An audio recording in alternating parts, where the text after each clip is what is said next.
stories glow. Palm lantern ignite, where the tales will flow. Whispers of the night, under moonlit skies. Every word so bright, in your mind it lies. Lantern light guides you through the night. Every tale in sight makes your heart ignite. On a beautiful Sunday evening, the scent of rice and stew hung in the air in a small home in southwest Philadelphia. Samson's mother, Grace, was pressing his father's shirts in the living room while a beanie gospel song played from the old stereo, sometimes mixed with English by the singer. The iron hissed and sizzled like a warning and a promise, flattening wrinkles with the same precision with which she flattened doubts.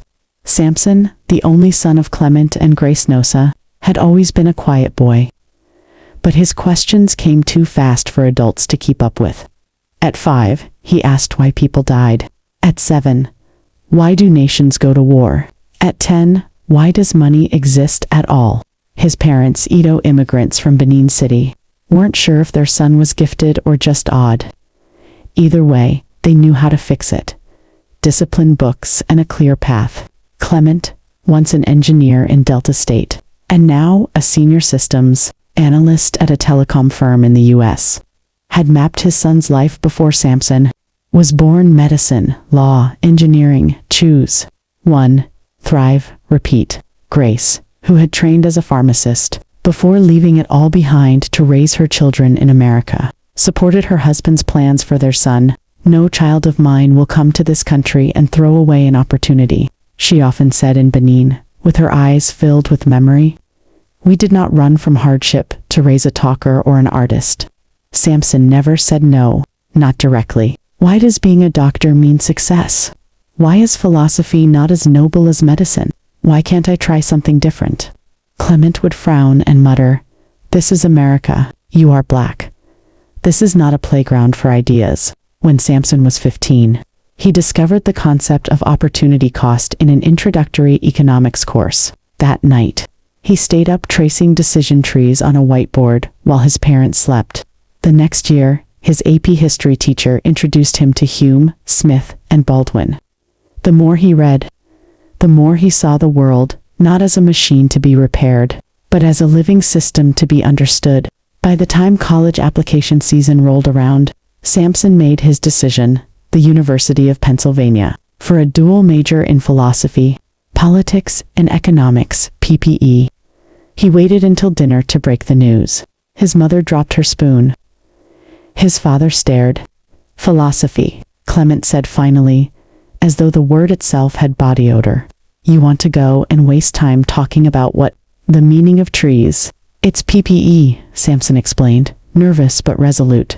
"It's an interdisciplinary major. Economics, politics, and yes, philosophy.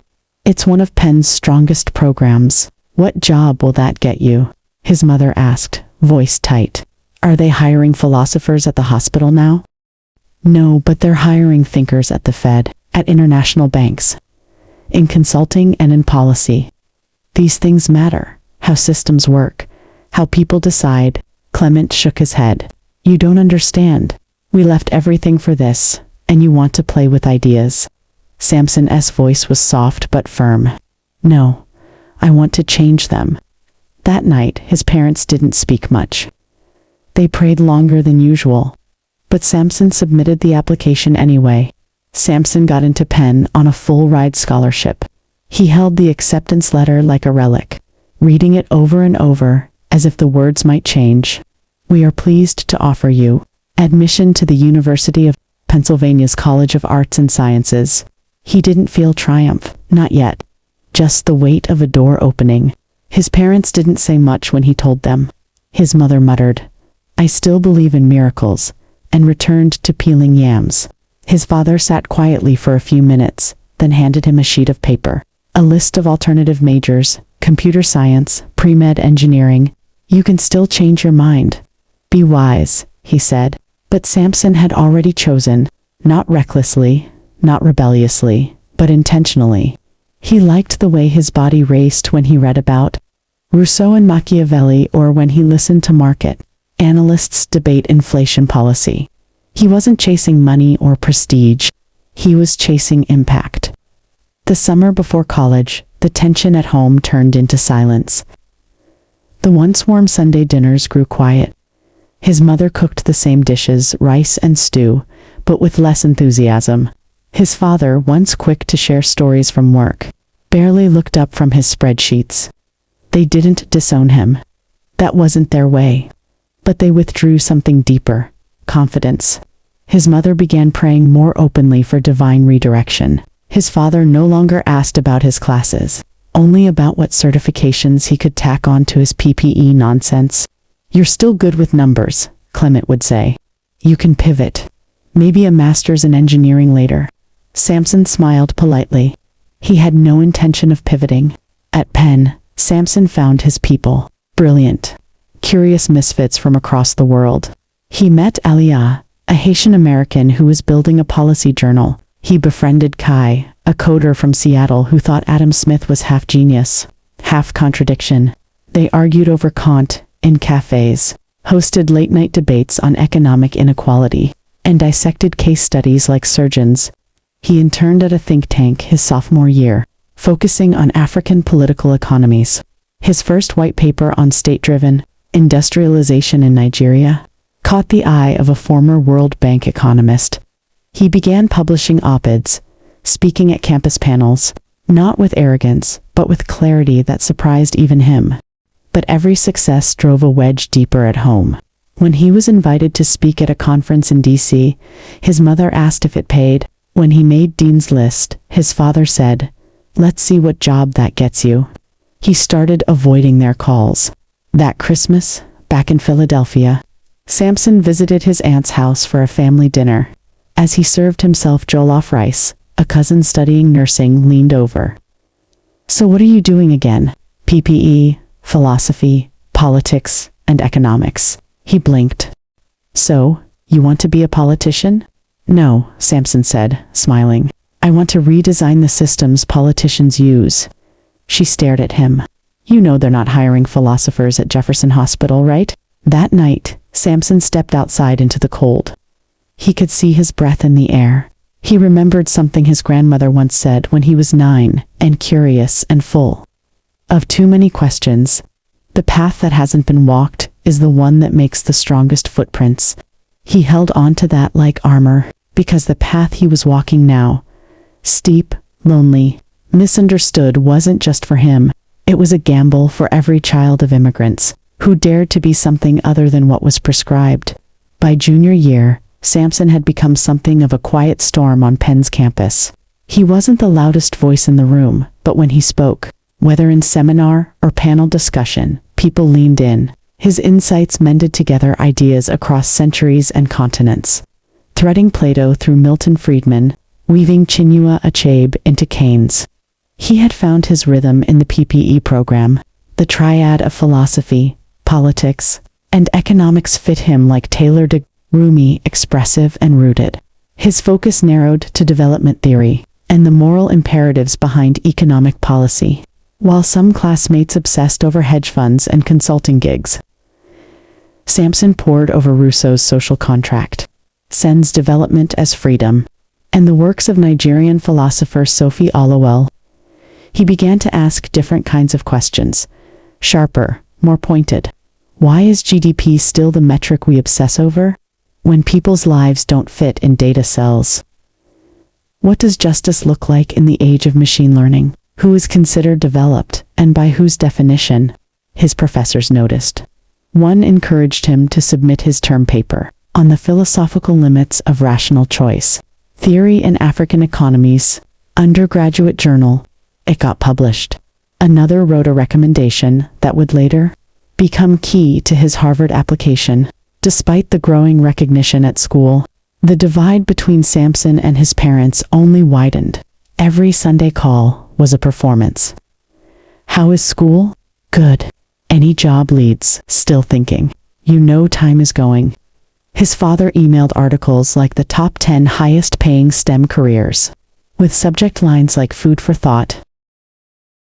His mother once left a voicemail praying in tongues, ending with, "God will remove the spirit of confusion from you, in Jesus' name." Samson learned to laugh about it with friends, but deep down, it stung. He didn't want to disappoint them. He wanted to uplift them, but they couldn't see his path yet. Not when it didn't have a title they recognized. Not when he couldn't say, "I'm going to be a doctor." Still, he kept moving forward.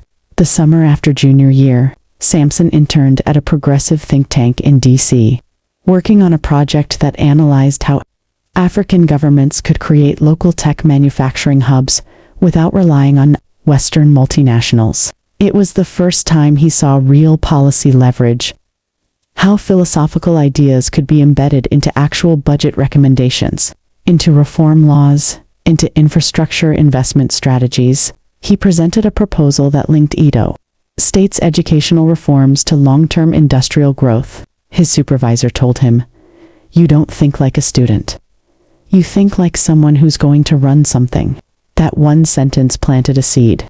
By senior year, Samson was challenging institutions. He organized a panel on decolonizing economic thought.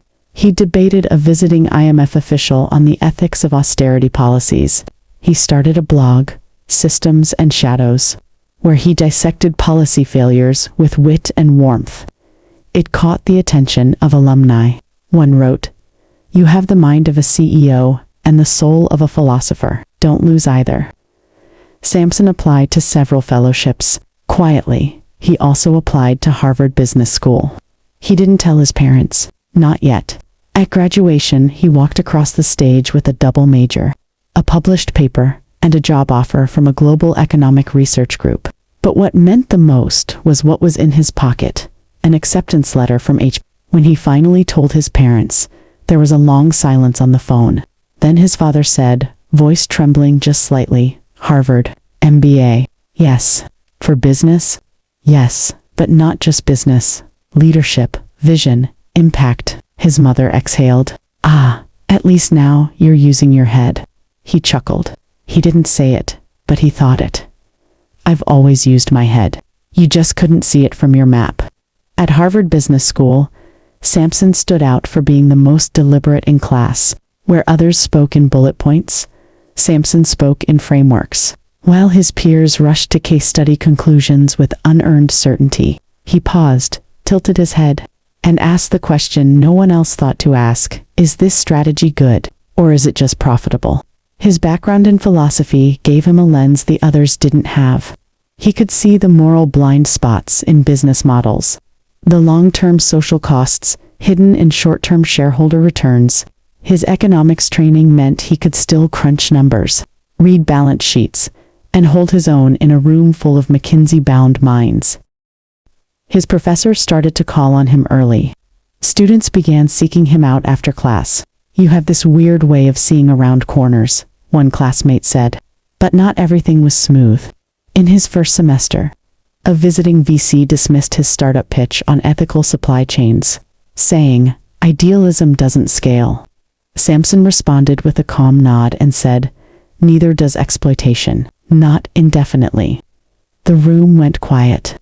The VC looked annoyed, but the professor smiled. Later, Samson wrote in his journal, "The business world isn't against ethics. It just hasn't been properly introduced." Samson began to draft a personal manifesto, 5 principles for ethical leadership in emerging markets. He tested them in discussions, refined them during internships, and shared them in his blog. By his second year, he was working with 2 classmates to build a small venture fund focused on tech startups in under-resourced regions of the US and Africa. He traveled to Lagos, Nairobi, and Detroit. He saw firsthand how underserved communities were bursting with ingenuity, but lacked access to systems that saw them. It stirred something deep. He remembered Benin City, not just the compound his grandfather had lived in, but the street vendors, the power outages, the ingenuity of kids building Wi-Fi antennas from scrap. He remembered what it meant to dream, where the soil was hard and the sun was unforgiving. That summer, while in Lagos, he stood on a hotel balcony, phone buzzing with emails, and whispered to himself, "I'm not here to escape the world I came from. I'm here to redesign it." Right before graduation, Samson was approached by a recruiter from a struggling American chip manufacturing company trying to reinvent itself in the age of AI and geopolitical tension. They were bleeding talent, stock price plummeting, and suffering from outdated infrastructure. But one board member, a Nigerian-American tech executive, had read Samson's blog, watched one of his talks. "We don't just need a turnaround. We need a reinvention," she said. "We think you see systems differently." It didn't make sense on paper. He had never worked in semiconductors. He had no corporate turnaround experience. But Samson said yes, not because he was ready, but because he was willing. In the last month before graduation, Samson hosted a seminar titled "Why the World Needs Thinking CEOs." Students, professors, and industry professionals attended. He didn't talk about profit margins or IPO strategies. He talked about trust, vulnerability, integrity, and how leadership without vision is just noise with power. One professor after the seminar said, "Samson, you might just be the philosopher CEO we didn't know we needed."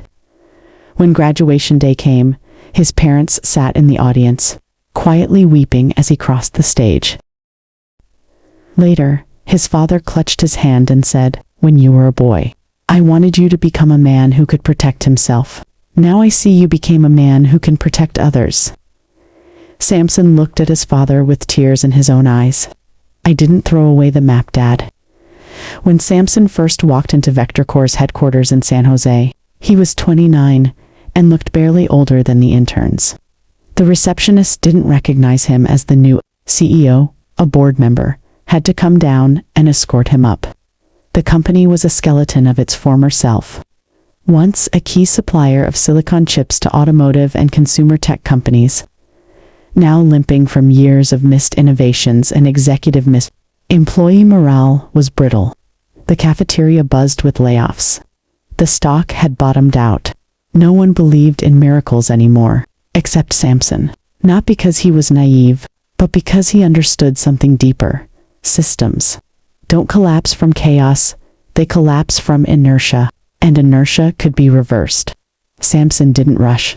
For the first 60 days he listened, not performatively, but like a man assembling a map in his mind. He spoke to janitors, engineers, mid-level managers, and burned-out VPs.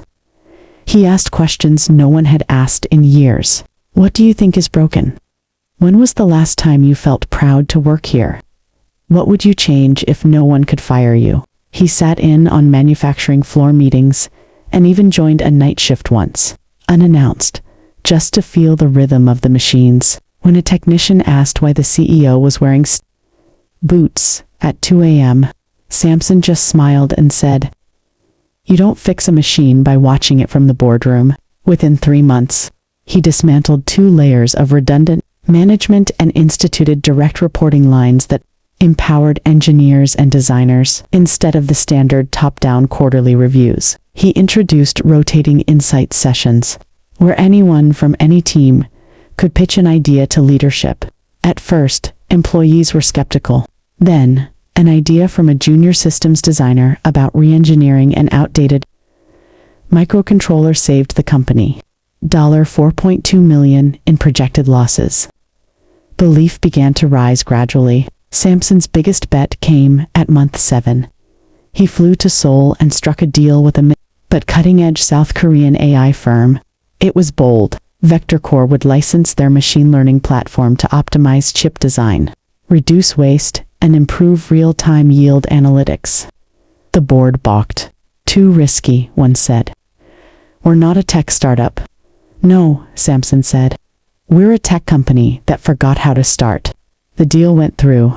Within a year, production costs dropped by 18%. Defect rates plummeted, and new chip designs were coming to market twice as fast. What shocked investors wasn't just the numbers, it was the tone. Samson didn't lead with jargon. He quoted Baldwin in town halls. He started quarterly reports with parables from Benin oral history. He renamed the company's 5-year plan from Vision 2030 to the Living Strategy, saying, "A company isn't a machine. It's a garden. You don't optimize a garden. You tend to it."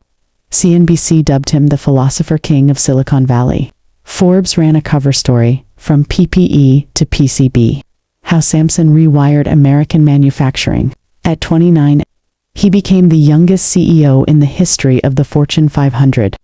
When the news broke, Samson's phone exploded. Reporters, alumni, politicians, family members from Benin he hadn't spoken to in years. But the call that mattered most came from his father. There was no small talk. "I used to fear your mind would get lost in books," Clement said. "Now I see it was just sharpening a blade." Samson was silent for a moment.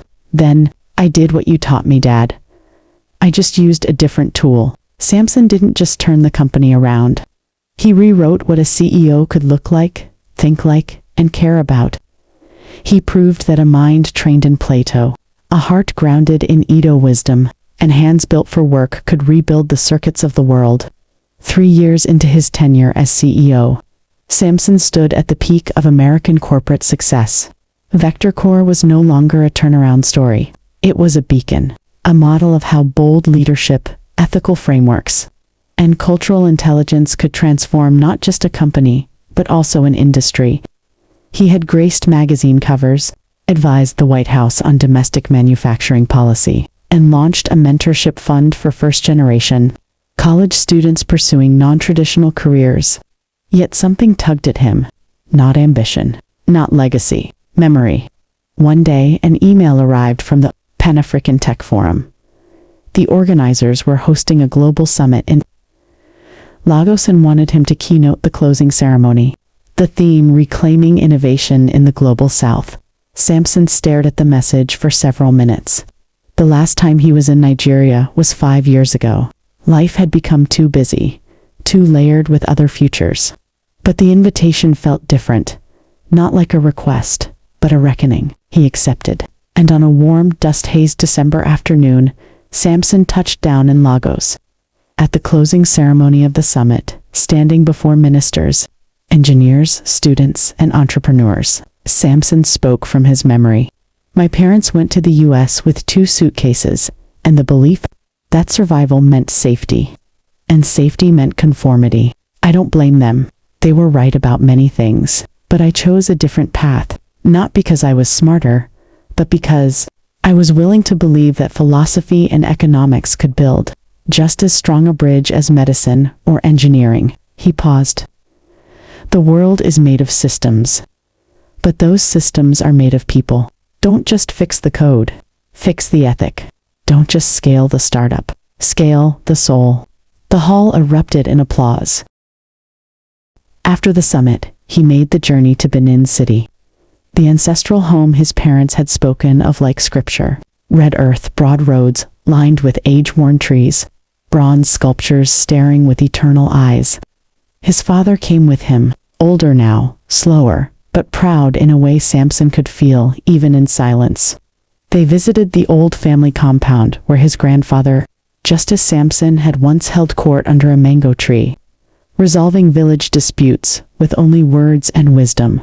Samson knelt and touched the earth. His father watched him for a long time, then said softly, "Your grandfather said a man must leave 2 legacies, one in the ground, one in the minds of others. You are doing both." Samson swallowed a knot in his throat. Later that evening, as the harmattan wind whispered through the compound walls, his father told him something he had never had before. "When you were born, we named you Samson because we saw the strength in you. We prayed that your strength would be a blessing. You turned your strength into light." Back in Philadelphia weeks later, Samson stood outside his childhood home. The house was smaller than he remembered, but the iron door still creaked the same. Inside, his mother was cooking rice and stew. A gospel Benin song played low in the background. The iron was hissing again, pressing his father's shirts for Sunday service. She looked up and said, "So, when will you marry?" Samson laughed, full and deep, the sound of a man no longer split in two. Soon, Mama. Let me build one more company first. She clicked her tongue. Company does not carry your name. Children do. He hugged her. And in that moment, everything, legacy, struggle, ambition, and identity wove together like bronze threads in a Benin tapestry. Years later, students at Harvard, Penn, and Lagos Business School would study the Samson's framework, a model for ethical leadership built on philosophy, cultural humility, and bold execution. But those closest to Samson knew his real genius wasn't just in ideas. It was in the space he carved out for other dreamers. A path that had no name at first until he walked it, and left footprints for the next to follow. Underneath the stars, worlds begin to